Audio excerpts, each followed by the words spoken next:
ഏവർക്കും പുതിയൊരു അധ്യായത്തിലേക്ക് ഹാർദവമായ സ്വാഗതം.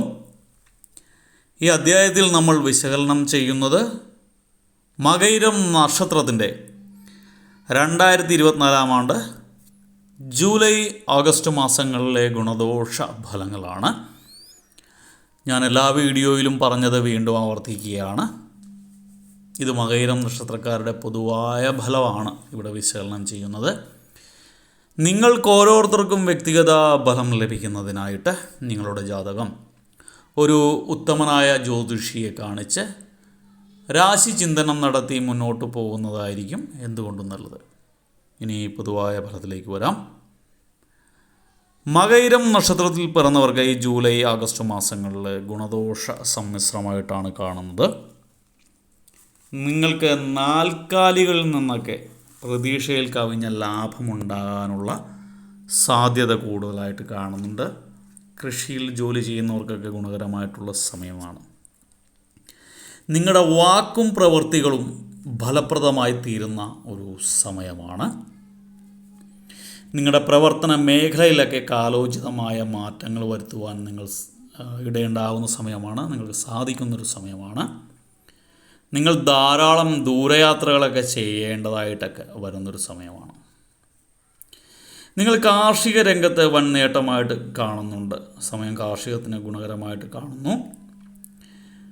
വ്യവസായ മേഖലയിൽ ധനനഷ്ടത്തിനുള്ള സാധ്യത കൂടുതലായിട്ട് കാണുന്നുണ്ട്. അതുകൊണ്ട് വ്യവസായികൾക്കൊക്കെ കാലം അത്ര ഗുണകരമാണെന്ന് പറഞ്ഞുകൂടാ.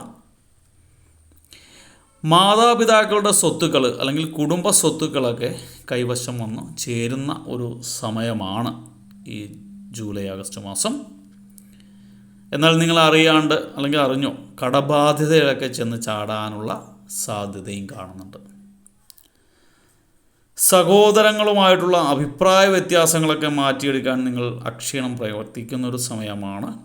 ചില പ്രശ്നങ്ങളൊക്കെ ദീർഘനാളായിട്ട് കുടുംബത്തിലുണ്ടായിരുന്നവരൊക്കെ അതൊക്കെ ഒന്ന് മാറ്റി സാധാരണ സുഹൃത്ത് ബന്ധം ഉണ്ടാക്കിയെടുക്കാൻ അല്ലെങ്കിൽ സാധാരണ ബന്ധം ദൃഢപ്പെടുത്തിയെടുക്കാനായിട്ട് ശ്രമിക്കുന്നതാണ് സഹോദരങ്ങളായിട്ടൊക്കെ.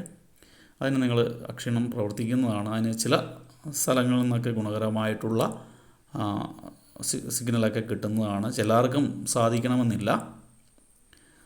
സമൂഹത്തിൽ ഉന്നത സ്ഥാനത്തിലൊക്കെ എത്തിച്ചേരാനുള്ള സാധ്യത കൂടുതലായിട്ട് കാണുന്നുണ്ട്. രാഷ്ട്രീയക്കാർക്കൊക്കെ ഗുണകരമായിട്ടുള്ള സമയമാണ്. നിങ്ങൾ ഗുരുസ്ഥാനീയരെയൊക്കെ ആദരിക്കേണ്ടതായിട്ടൊക്കെ വരുന്ന സന്ദർഭങ്ങളൊക്കെ ഈ മാസങ്ങളിൽ ഉണ്ടാകുന്നതാണ്.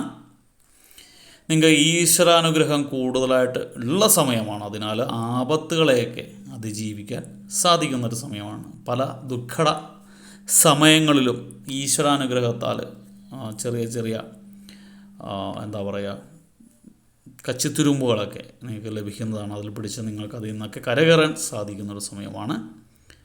ഭൂമി വാങ്ങുക, സ്വന്തമായിട്ട് കുറച്ച് ഭൂമി വാങ്ങി അതിലൊരു വീട് വെക്കുക എന്നുള്ള ആഗ്രഹമൊക്കെ ഉള്ളവർക്ക് ഭൂമി വാങ്ങാനുള്ള സാധ്യത കാണുന്നുണ്ട്. നിങ്ങളുടെ അക്ഷീണമായ പ്രവർത്തനങ്ങൾ മൂലം അല്ലെങ്കിൽ പരിശ്രമങ്ങൾ മൂലം നഷ്ടങ്ങളൊക്കെ ഒരു പരിധിവരെ ഒഴിവാക്കാൻ സാധിക്കുന്നൊരു സമയമാണ്. നിങ്ങൾക്ക് ആഗ്രഹ സാഫല്യമൊക്കെ ഉണ്ടാവുന്നൊരു സമയമാണ് ഈ ജൂലൈ ആഗസ്റ്റ് മാസം. നിങ്ങൾ ജീവിത യാഥാർത്ഥ്യങ്ങളുമായിട്ടൊക്കെ പൊരുത്തപ്പെടാൻ നന്നായി കഷ്ടപ്പെടുന്ന ഒരു അവസ്ഥ ഉണ്ടാകുന്നതാണ്. നിങ്ങൾക്ക് ഊഹക്കച്ചവടം ദോഷഫലങ്ങൾ ഉണ്ടാക്കുന്ന ഒരു സമയമാണ്. ഊഹക്കച്ചവടം മൂലം ധാരാളം നഷ്ടങ്ങൾ ഉണ്ടാകുന്നതാണ്. യാത്രാവേളകളിലൊക്കെ വിഘ്നേശ്വര പ്രീതി നിങ്ങൾക്ക് ഉണ്ടാവേണ്ടത് അത്യാവശ്യമാണ്. അതുകൊണ്ട് എന്ത് യാത്രയായാലും തുടങ്ങുന്നതിന് മുമ്പ് വിഘ്നേശ്വര ഭഗവാനെ ധ്യാനിച്ചിട്ട് മാത്രം യാത്ര തുടങ്ങുന്നത് ഗുണകരമായിരിക്കും. നിങ്ങൾക്ക് എടുത്തു പറയേണ്ടത് തൻ്റേതല്ലാത്ത കാരണങ്ങളാൽ മറ്റുള്ളവരിൽ നിന്നും എതിർപ്പുകളെ നേരിടേണ്ടതായിട്ട് വരുന്ന ചില സാഹചര്യങ്ങൾ ഉണ്ടാകുന്നതാണ്. ചിലരുടെയൊക്കെ കുത്തുവാക്കുകളൊക്കെ കേൾക്കേണ്ടി വരുന്ന സന്ദർഭങ്ങൾ ജീവിതത്തിൽ ഉണ്ടാകുന്നതാണ്. അത് നിങ്ങൾക്ക് കടുത്ത മനോവിഷമവും ഉണ്ടാക്കുന്നതാണ്. അതുകൊണ്ട് മറ്റുള്ളവരുടെ വാക്കുകൾക്ക് ചെവി കൊടുത്ത് അതും ആലോചിച്ചിരുന്ന് സമയം വൃഥാ കളയാതെ സ്വന്തം കാര്യങ്ങളൊക്കെ നോക്കി ജീവിച്ച് മുന്നോട്ട് പോകുന്നതായിരിക്കും ഗുണകരമാവുന്നത്. നിങ്ങൾ എത്രയൊക്കെ വേണ്ടാന്ന് വെച്ചാലും നിങ്ങളെക്കുറിച്ച് കിംവദന്തി പറയുക, അങ്ങനെ അല്ലെങ്കിൽ മോശമായിട്ട് കാര്യങ്ങൾ പറയുന്നവരുടെ എണ്ണം ഈ മാസം ആഗസ്റ്റോടു കൂടിയൊക്കെ ആകുമ്പോൾ വർദ്ധിച്ചു വരും. അപ്പോൾ നിങ്ങൾക്ക് അതിൽ നിന്നൊക്കെ രക്ഷപ്പെടാനായിട്ട് ഭഗവാന്റെ വിഘ്നേശ്വര ഭഗവാന്റെ പ്രീതി അത്യാവശ്യമാണ്. നിങ്ങൾക്ക് എല്ലാ മകയിരം പിറന്നാൾ തോറും ഈ വർഷം മുഴുവൻ കർഗഹോമം നടത്തേണ്ടതാണ്.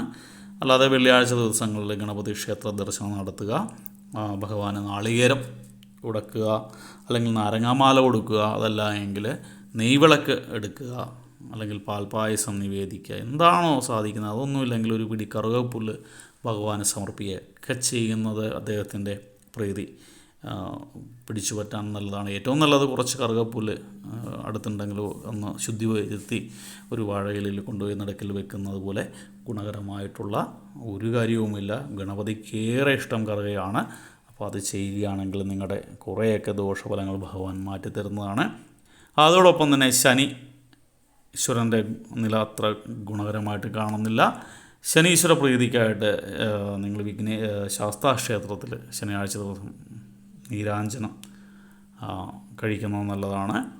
അതുപോലെ തന്നെ ശനിയാഴ്ച അല്ലെങ്കിൽ തിങ്കളാഴ്ചകളിൽ ഈ കിംവദന്തി അല്ലെങ്കിൽ മറ്റുള്ളവരുടെ വാക്കുകൾ കൊണ്ട് മനസ്സ് വേദനിച്ചിരിക്കുന്നവരെ തിങ്കളാഴ്ചയോ ഒക്കെ പോയി ശിവഭഗവാന്റെ ക്ഷേത്ര ദർശനം നടത്തുക. അഘോര മന്ത്രാർച്ചന ഒരു 12 എണ്ണം കഴിക്കുന്നത് ഗുണകരമായിരിക്കും. എല്ലാവർക്കും ഭഗവാന്റെ കാരണത്താൽ നല്ലൊരു സമയമുണ്ടാകട്ടെ എന്ന് ആശംസിച്ചുകൊണ്ട് പ്രാർത്ഥിച്ചുകൊണ്ട് നിർത്തുന്നു. നന്ദി, നമസ്കാരം.